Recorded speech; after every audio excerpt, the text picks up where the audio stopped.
Termina no dia 30 de maio agora o prazo para enviar a declaração do Imposto de Renda da Pessoa Física 2025, ano base 2024. Você já fez a sua? Tem milhões de brasileiros que já sabem que vão receber a restituição, mas outros milhões ainda não enviaram os documentos, não acertaram as contas com o leão, como a gente diz. Para tirar as dúvidas nesta reta final, é que eu recebo aqui para um papo super esclarecedor a auditora aposentada da Receita Federal, Tânia Gontijo.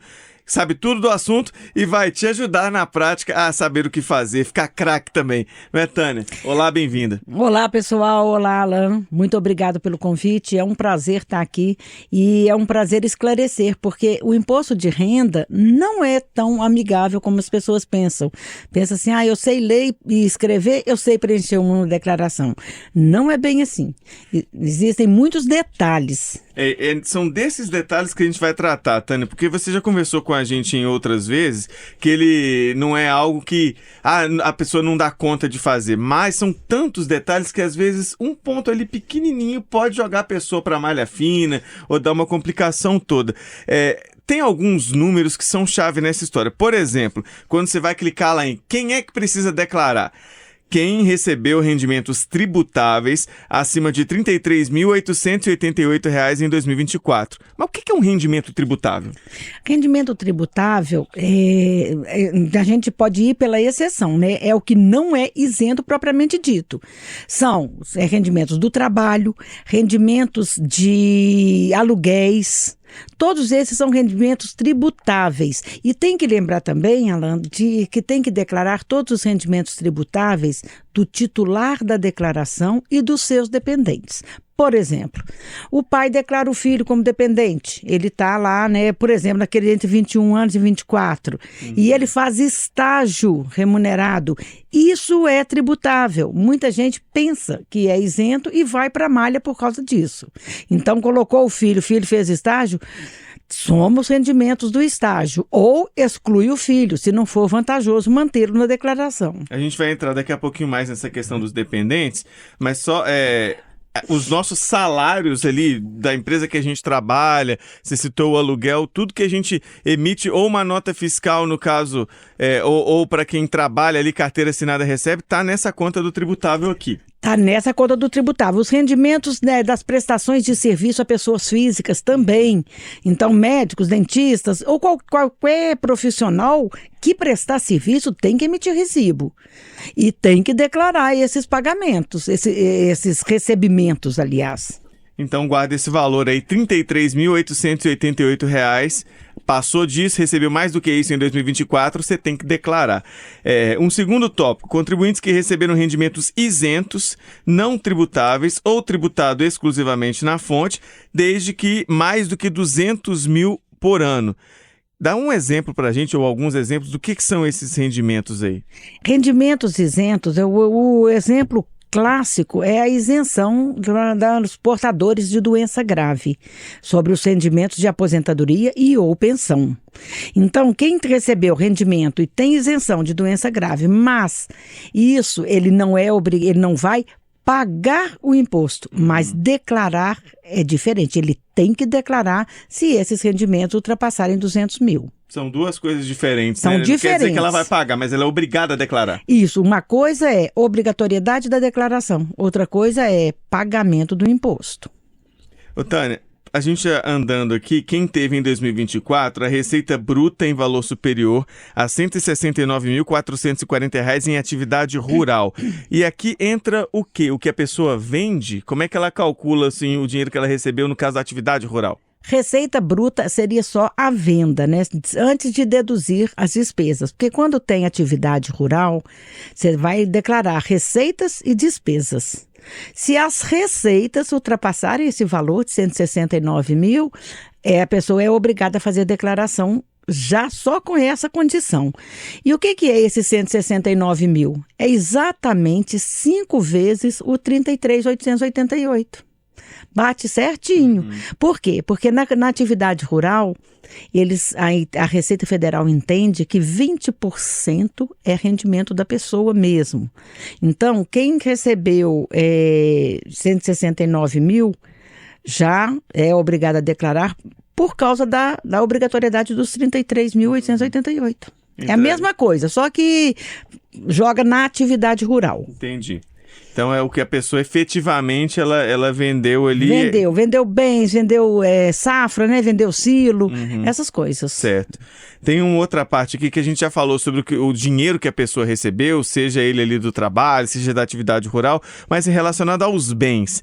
Quem tinha até 31 de dezembro de 2024, porque é sempre bom reforçar, é tudo que a pessoa tinha até o final do ano anterior, nesse caso até 24, a posse ou a propriedade de bens ou direitos, inclusive terra nua, de valor total superior a R$800 mil. Muita gente fica na dúvida sobre esse valor. Como é que ela vai calcular o valor do bem dela? É o bem, o valor de mercado, o valor que está no registro desse bem, desse imóvel? Como é que funciona? É o valor originário, não é o valor de mercado. Se você tem um apartamento que você comprou lá em 1970, você comprou lá por 50 mil, hoje ele vale 1,5 milhão. Você é obrigado a declarar? Não, porque o valor de aquisição desse bem é 50 mil. Então, é o somatório dos bens. Sim, é claro que a gente está falando aqui de vários pontos, mas às vezes a pessoa não enquadra nesse quesito, mas enquadra em um outro, né? Aí ela, não, meu imóvel não passa de 800 mil, eu não preciso declarar. Mas se encaixa em um dos outros requisitos, tem. Exatamente. A única coisa que desobriga, vamos supor que um casal tenha bens, né? Bens comuns do casal lá de 10 milhões. 10 milhões. Mas a esposa, por exemplo, não teve rendimento nenhum, não teve movimentação nenhuma. E os bens estão na declaração do marido, porque os bens de um casal, os bens comuns, ficam na declaração de um dos cônjuges. E não metade e metade. E carro, conta bancária, não interessa em nome de quem está o documento do carro, está a conta corrente, a poupança. Todos os bens, não é quase todos, são todos os bens comuns. Agora, os bens privativos, cada um olha a sua condição. E você pode enquadrar em uma condição e não enquadrar nas demais, que é obrigado a entregar a declaração. A gente começou a falar lá no início desse nosso papo sobre a questão dos dependentes. E aí eu deixei pra gente continuar porque tem muitos detalhes nessa história, né, Tânia? Porque às vezes algo que pode parecer tão bom para a pessoa ter de volta uma restituição por causa de gasto com saúde, com educação, por exemplo, do filho, pode acabar jogando na malha fina. Por que isso muitas vezes acontece? Qual que é o cuidado que se tem que ter na hora de declarar um dependente? Primeira coisa, tem que ver o que é dependente de acordo com a lei. É muito comum, eu recebo no meu escritório, assim, diariamente, os avós que cuidam dos netos, isso é muito comum acontecer, avós cuidam dos netos, mas não tem a guarda judicial. Eu que crio, ele mora comigo, eu tenho que... Não pode declará-lo como dependente, tá? Só se tiver uma ação judicial de guarda. Então, os netos não são dependentes dos avós, via de regra, né, gente? Né? Aí tem que ver as exceções. A guarda mesmo, né? Determinação judicial. Os filhos, né, que eu estava falando anteriormente, do pessoal que faz estágio. Via de regra é aquela turminha que fica ali entre 21 até 21 anos, todos eles. De 21 até 24 anos, 11 meses e 29 dias.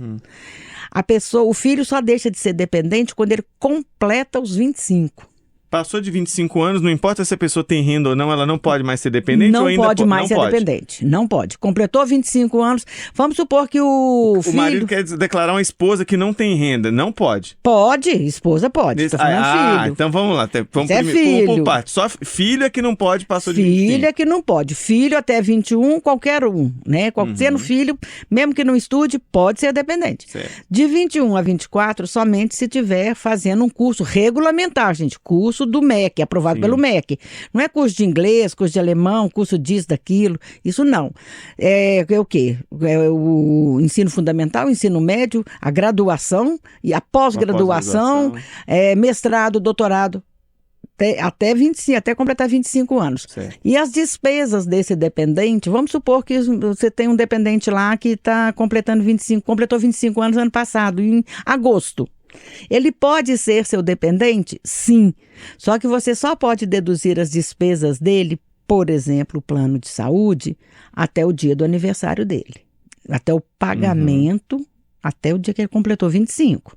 O dia que você pagou depois que ele completou 25 não é mais dedutível. Mas e o que esse dependente de até 25 anos teve como renda, você como declarador também tem que declarar, você como contribuinte? Exatamente, você tem que declarar todos os rendimentos seus e dos seus dependentes. Vamos entrar nessa questão da esposa. O marido quer declarar a esposa ou vice-versa? A esposa, que se for a cabeça da família financeira e o marido não tem uma renda. Aí pode declarar como dependente o cônjuge independente da idade? Independentemente, não existe qualquer limite. Existe limite de idade para os filhos e existe limite de rendimento para os pais, avós e bisavós. Esses não podem receber mais que 31 mil e alguma coisa. Eu não lembro o valor exato, mas se ele recebe 2 salários mínimos por mês, como é o caso da minha mãe. Antigamente, a minha mãe podia ser minha dependente na declaração. Ela recebe 2 salários mínimos, uma da pensão do meu pai e um da aposentadoria dela. Ela podia antigamente, mas esse valor ficou fixo, está fixo há anos. Hoje já não pode mais, porque hoje 2 salários mínimos já ultrapassa esse valor, que não sofreu reajuste. Tânia, sobre a declaração em si, existem 2 tipos de declarações lá no final, na hora que você vai escolher, desconto simplificado ou deduções legais. Qual que é a diferença? Olha, quando a pessoa tem muitas despesas médicas, tem dependente, paga previdência, tem muitas despesas médicas, fica mais vantajoso as deduções legais, doações que você tenha feito. Isso tudo vai ser deduzido só nas deduções legais, que é um antigo chamado assim vulgarmente de modelo completo. Mas não é esse, tecnicamente não é esse nome, é deduções legais mesmo. E o desconto simplificado é aquele que pega todos os seus rendimentos tributáveis e diminui 17 mil e alguma coisa. Então já fica um valor. Para quem não tem despesa médica, não tem dependente, não tem previdência, não tem nada a deduzir, o desconto simplificado é melhor. E é importante fazer isso e olhar ali na própria declaração, te mostra ali na tela inicial. Deduções legais, tanto. A restituir, desconto simplificado, tanto.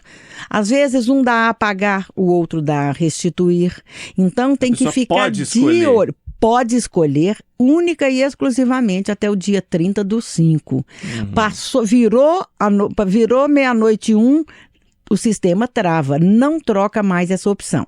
Então, aquelas pessoas que não têm todos os documentos e vão fazer de qualquer jeito, né, e mandar para não pagar a multa por atraso na entrega da declaração. Então, para fugir dessa MAED, as pessoas mandam de qualquer jeito. Agora, tem que ficar esperto por causa desse detalhe.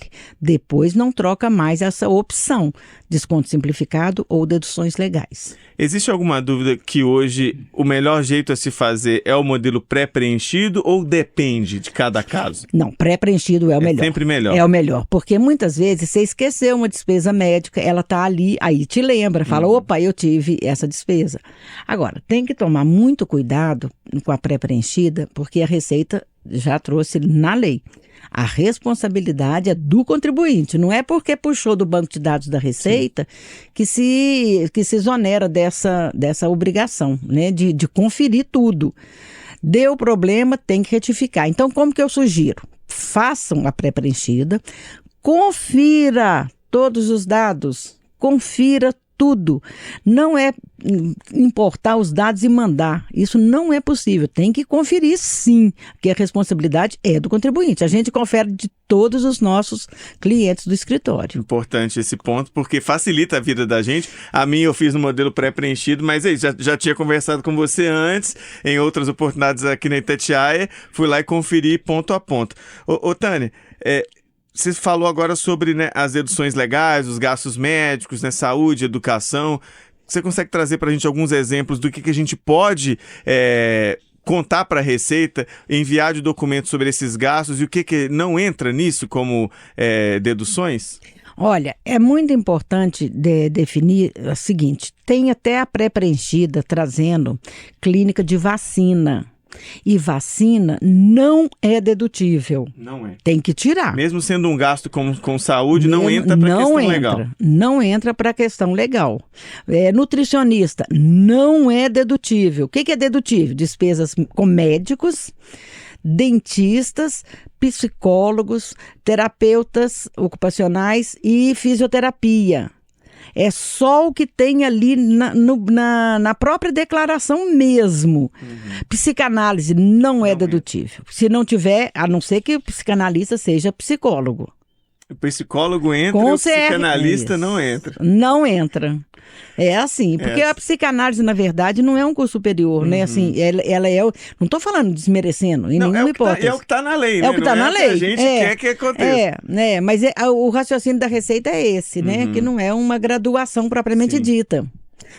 E no caso da educação, a pessoa pensa muitas vezes assim, mas eu ano passado eu gastei X mil reais com cursos de idiomas, curso de inglês. O curso de idioma, ele entra? De jeito nenhum. De jeito nenhum. O que entra são aquilo que eu falei anteriormente, é o ensino fundamental, ensino médio, graduação, pós-graduação, mestrado, doutorado. Seu ou do seu dependente? Seu ou dos seus dependentes. E essas despesas também têm um limite, né? De 3.500 e pouquinho.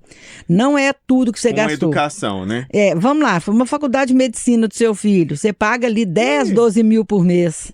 Então você vai lá, 100 e tantos mil, 150 mil de despesa com a faculdade de medicina. Você vai informar o que você pagou. Mas o sistema, o programa só abate 3.500 e pouco.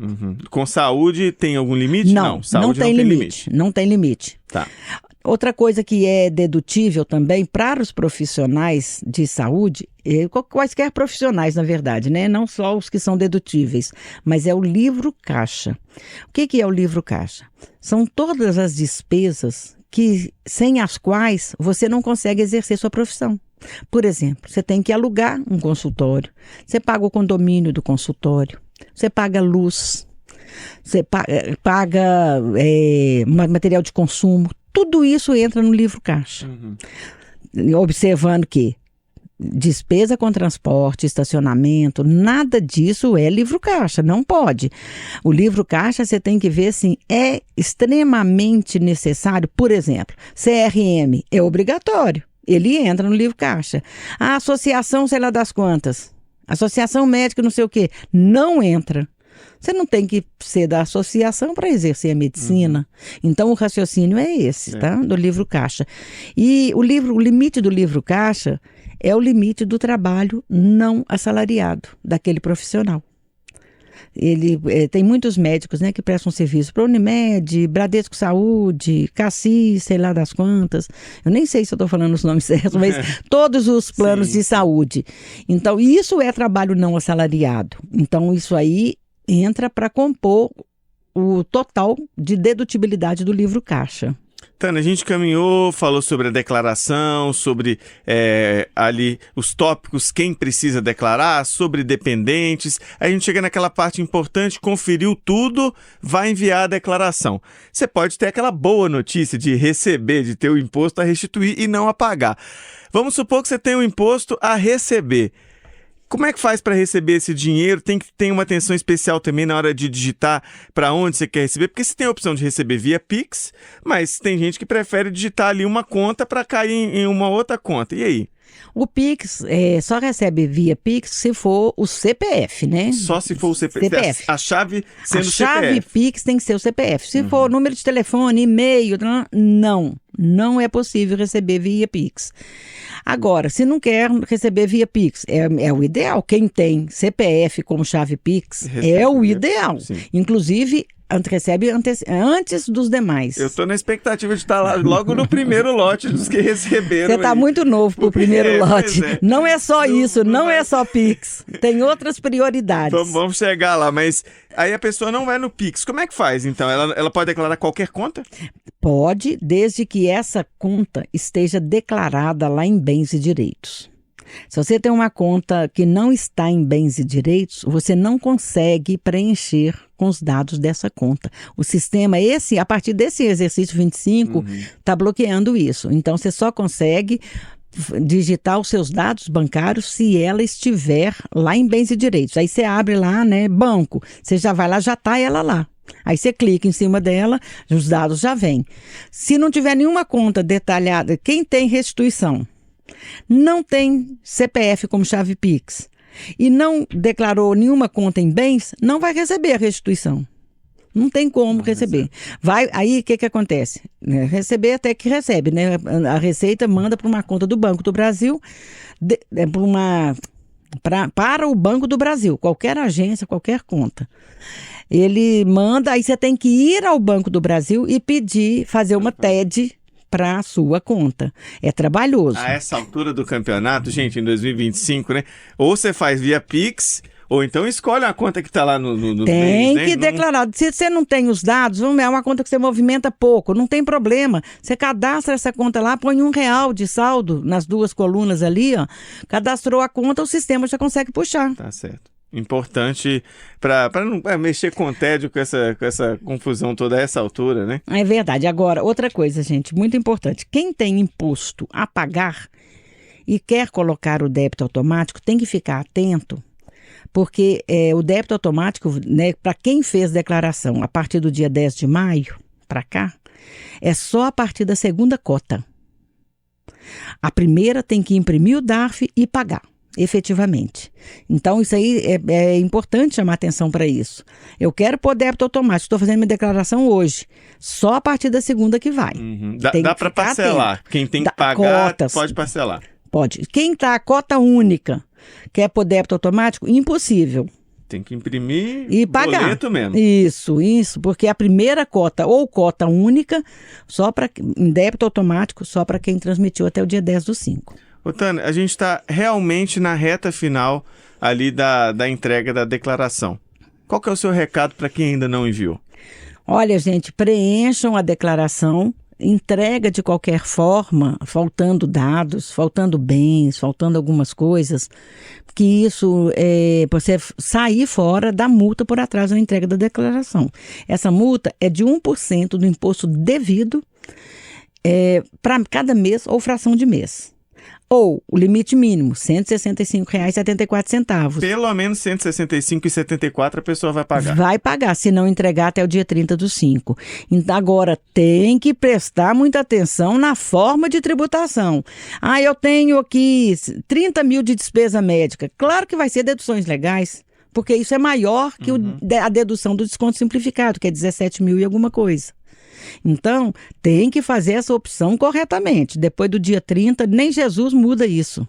Então, faça a declaração, preste atenção na forma, se é o desconto simplificado de dedução legal, mas não deixa de fazer, não, porque você consegue retificar depois, né? Você consegue ajustar. Retifica, qualquer coisa você pode retificar. Você tem 5 anos, o prazo para retificar a declaração é de 5 anos. Fica tranquilo.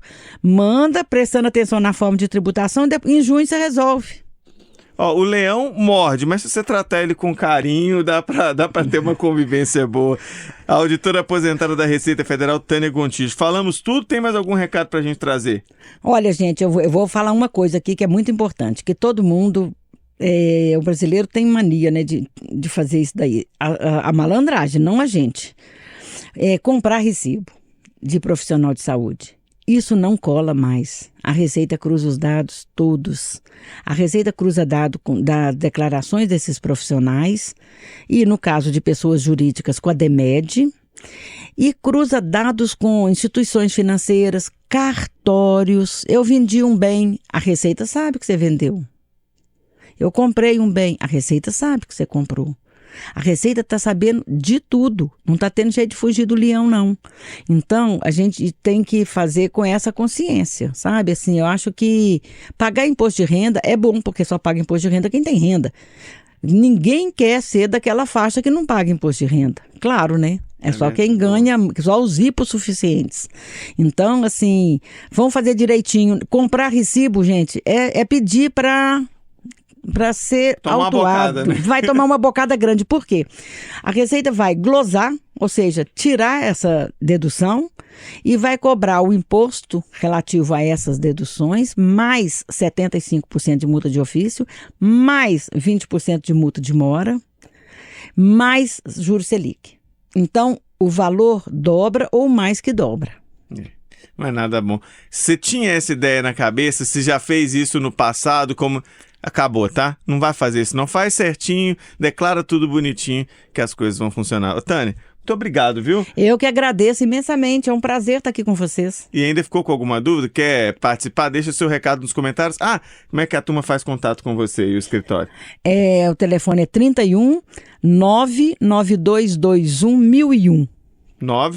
9221 1001. Tá certo. Boa declaração e tomara que você tenha o dinheirinho para receber. Boa Abraço. sorte.